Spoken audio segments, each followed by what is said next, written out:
Happy Wednesday po sa ating lahat. Pasensya na kayo kahapon, wala akong vlog kasi nabisi ako linis dito guys dahil may bisita po tayo today. Ang mga bisita ko po ay mga Pilipina.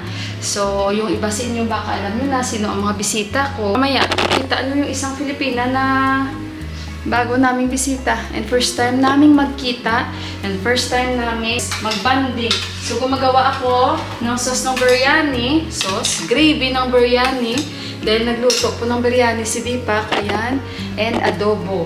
Ayan, guys. And magsushow po kami mamaya. So, kain to the max kami today, guys. At papuntahan na sila dahil dito sila magla-lunch. Ayan. So, syempre, si Inday Neneng nandyan. And si Sis Corazon. So, tapusin ko muna, guys, kasi gumagawa ako nitong aking, gravy sa biryani. Kasi, ang hirap, madilim, guys. Si Inday Neneng papuntahan na since malapit na naman yan siya sa akin dito. And pinadala ko kay Inday Con yung kanyang steamer kasi maliit yung steamer ko. Ang kanya ay malaki. So para maganda, yung malaki ang gagamitin namin. Para mabilis, marami ka rin mailagay. Kasi yung sa akin maliit.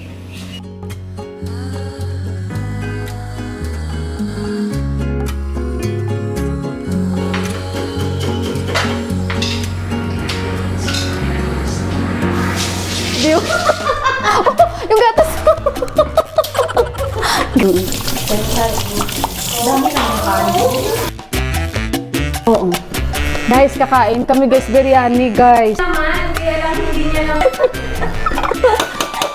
Sorry guys muna. Maraming ice, kunti lang palang ice natin. Guys, ito yung bigay ni Saisa kayuhan. Oh, salamat Inday Saisa. At saka KitKat, paborito ni Yuhan. Yan. Ang dami niyang grapes na bigay ay. Kain na tayo, kain na talaga tayo. Salamat, Saisa! Ayaw na maglagay ng ng soft drinks. Nag-ano lang ako? Oo. Tawag nito. Kuha lang ako ng extra biryani, lagay ko sa lamesa.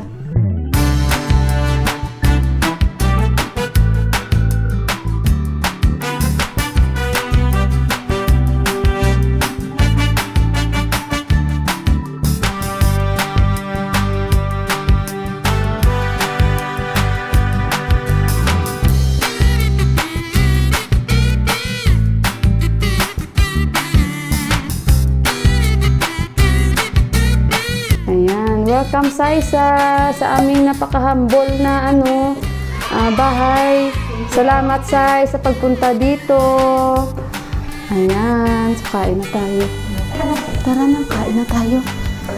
Mag-shopaw tayo para yung mga bata. Ay, lagyan. Sabi ni Deepak, lagyan ko daw ng mga bowl pag revenue. Diretso na lang? Sige na. Oo. Parang sa... Natakot ako sa steamer ni Sis Corazon. Ang laki, oh.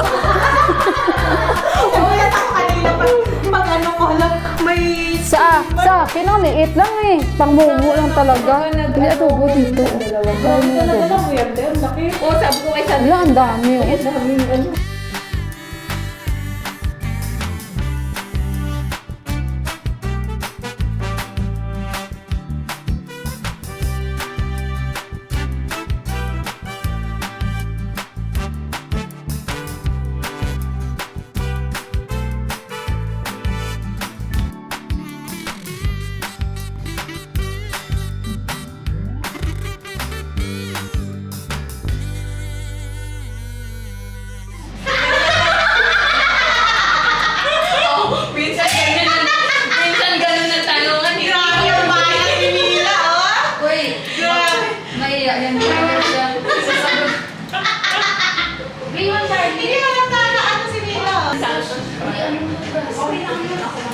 Ay, Mila, nagpilat-home talaga ako sa bahay mo, Bi. Ha?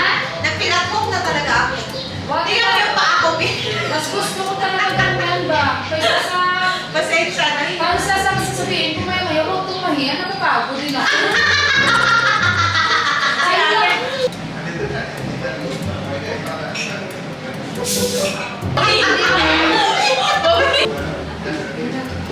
Sabihin natin, pag natalo.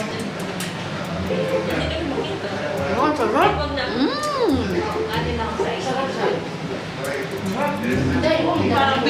na na show cover. Cheers! Buka pa akong kagat na.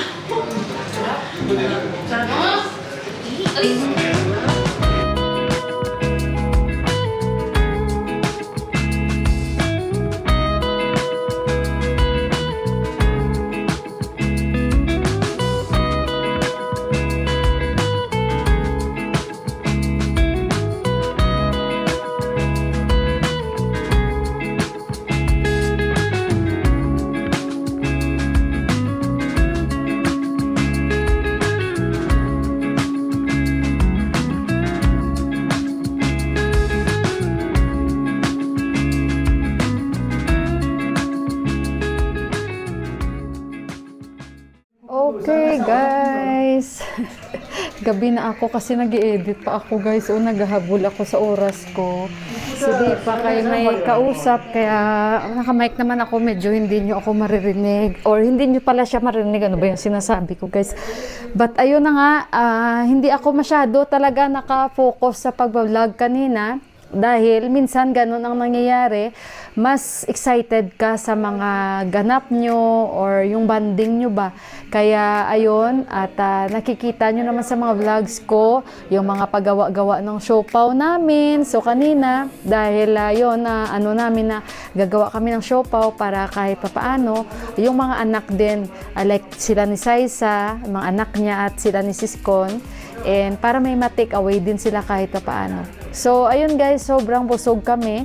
And talagang, alam nyo na, pag mga Pinay magkita-kita, grabe, chikahan, yung mga kwentuhan, hindi pa enough yung time.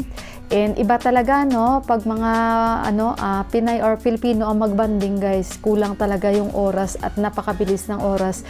Tsaka kasi, kailangan din nilang umuwi ng mas maaga kasi nga yung mga bata darating na, and plus may check-up sila ni Siskon, so kailangan nilang umalis din ng mas maaga.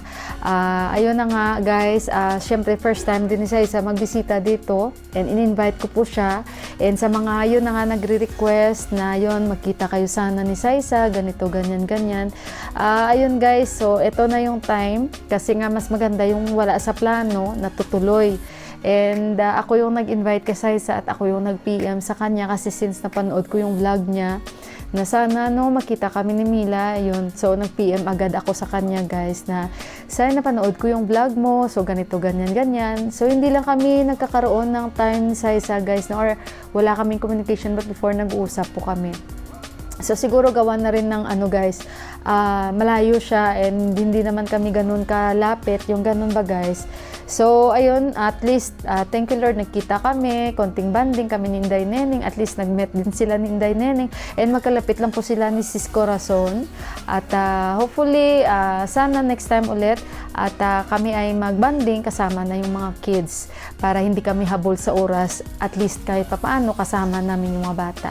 To Saisa, ayan Sai, thank you so much be sa pagbigay oras na pagbisita dito at yun, pagtanggap ng aking imbitasyon.